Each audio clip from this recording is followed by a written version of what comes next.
कल्पना कीजिए, अगर कोई आपसे कहे कि पत्थर पानी में तैर सकते हैं तो शायद आप हंस पड़ेंगे। लेकिन भारत में एक ऐसी जगह है जहां आज भी ऐसे पत्थर मिलते हैं जो पानी में डूबते नहीं बल्कि तैरते हैं। क्या ये सच में भगवान राम द्वारा बनाए गए राम सेतु के पत्थर हैं या फिर इसके पीछे छिपा है कोई वैज्ञानिक रहस्य? आज की इस वीडियो में हम जानेंगे पानी में तैरते पत्थरों का असली सच। लेकिन वीडियो के अंत में एक ऐसा रहस्य सामने आएगा जो शायद आपने पहले कभी नहीं सुना होगा। भारत के तमिलनाडु राज्य में एक पवित्र स्थान है रामेश्वरम। यहीं से श्रीलंका तक समुद्र के बीच दिखाई देती है पत्थरों की एक लंबी श्रृंखला।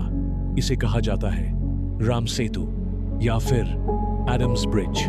कहा जाता है कि जब भगवान राम को रावण से युद्ध करने के लिए लंका जाना था, तब वानर सेना ने समुद्र पर पत्थरों का पुल बनाया था। और सबसे चौंकाने वाली बात यह थी कि ये पत्थर पानी में डूब नहीं रहे थे बल्कि तैर रहे थे। आज भी रामेश्वरम के आसपास कुछ ऐसे पत्थर मिलते हैं जो पानी में रखने पर डूबते नहीं। जब लोग पहली बार इन पत्थरों को देखते हैं तो उन्हें विश्वास ही नहीं होता, क्योंकि हम बचपन से जानते हैं कि पत्थर हमेशा डूबते हैं। लेकिन यहाँ कई लोग दावा करते हैं कि ये वही पत्थर हैं जो राम सेतु बनाने में इस्तेमाल हुए थे। कुछ मंदिरों में तो आज भी ये पत्थर लोगों को दिखाए जाते हैं। अब सवाल उठता है, क्या यह सच में कोई चमत्कार है या फिर इसके पीछे कोई वैज्ञानिक कारण है? वैज्ञानिकों के अनुसार इन पत्थरों को कहा जाता है पम स्टोन। ये पत्थर ज्वालामुखी से बनते हैं। जब गर्म लावा अचानक ठंडा होता है तो उसमें बहुत सारे छोटे छोटे हवा के छेद बन जाते हैं। इसी वजह से इन पत्थरों का वजन बहुत हल्का हो जाता है और यही कारण है कि ये पत्थर पानी में कुछ समय तक तैर सकते हैं। अगर ये सिर्फ ज्वालामुखी के पत्थर हैं तो फिर एक बड़ा सवाल उठता है, रामेश्वरम के आसपास कोई ज्वालामुखी नहीं है तो ये पत्थर यहाँ आए कैसे? कुछ वैज्ञानिक मानते हैं कि ये पत्थर समुद्र की लहरों के साथ कहीं दूर से बहकर यहाँ आए होंगे। लेकिन कुछ लोग इसे रामायण से जोड़कर देखते हैं। साल 2002 में नासा की सैटेलाइट तस्वीरों में भारत और श्रीलंका के बीच समुद्र के अंदर एक लंबी संरचना दिखाई दी जो लगभग 48 किलोमीटर लंबी है।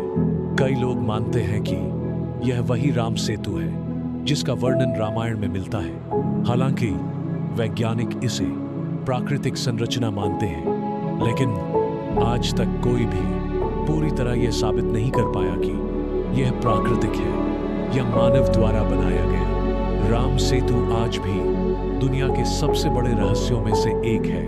कुछ लोग इसे आस्था का प्रतीक मानते हैं तो कुछ लोग इसे विज्ञान का चमत्कार कहते हैं। लेकिन सच क्या है, यह आज भी एक अनसुलझा रहस्य है।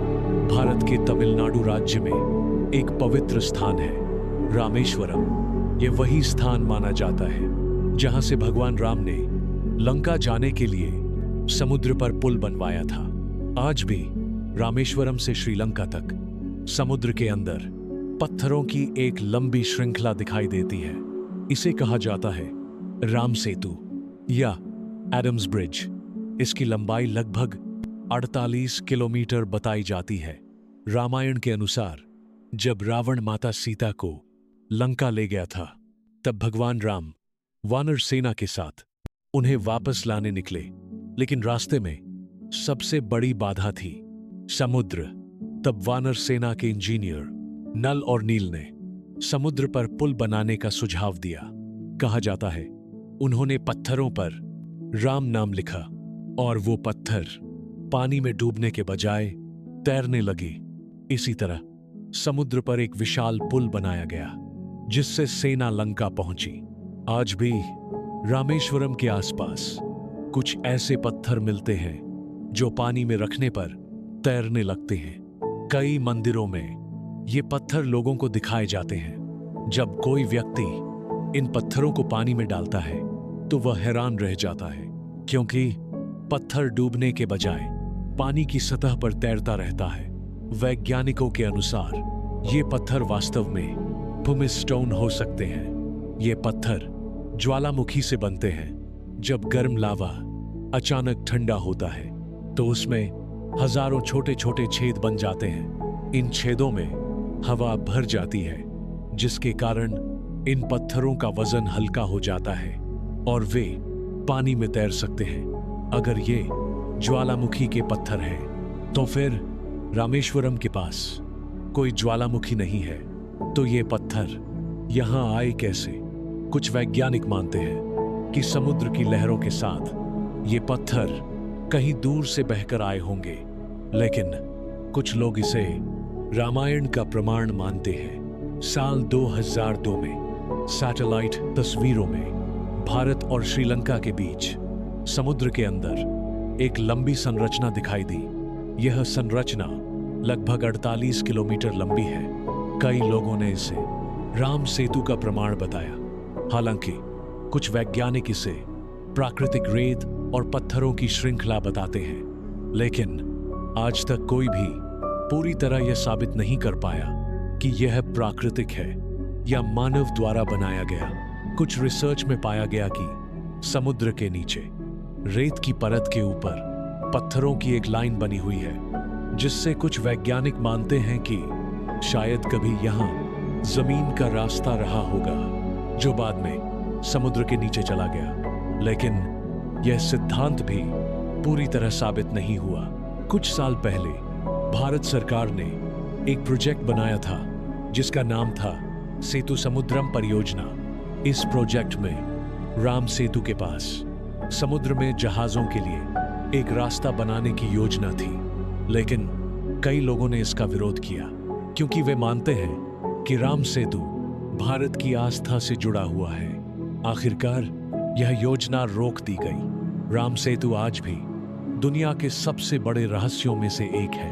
कुछ लोग इसे इतिहास का प्रमाण मानते हैं, कुछ लोग इसे प्राकृतिक संरचना कहते हैं, लेकिन सच क्या है, यह आज भी एक रहस्य बना हुआ है। अब सवाल आपसे है, क्या आपको लगता है कि पानी में तैरते पत्थर सिर्फ विज्ञान का खेल है, या फिर यह सच में उस पुल के अवशेष हैं जिसे भगवान राम की सेना ने बनाया था? अपनी राय कमेंट में जरूर बताइए। और अगर आपको ऐसे ही रहस्यमयी और सच्ची घटनाओं के बारे में जानना पसंद है तो वीडियो को लाइक करें और चैनल को सब्सक्राइब जरूर करें, क्योंकि अगली वीडियो में हम बताएंगे भारत की एक ऐसी झील का रहस्य जहां मिले थे सैकड़ों इंसानों के कंकाल, और उस झील को कहा जाता है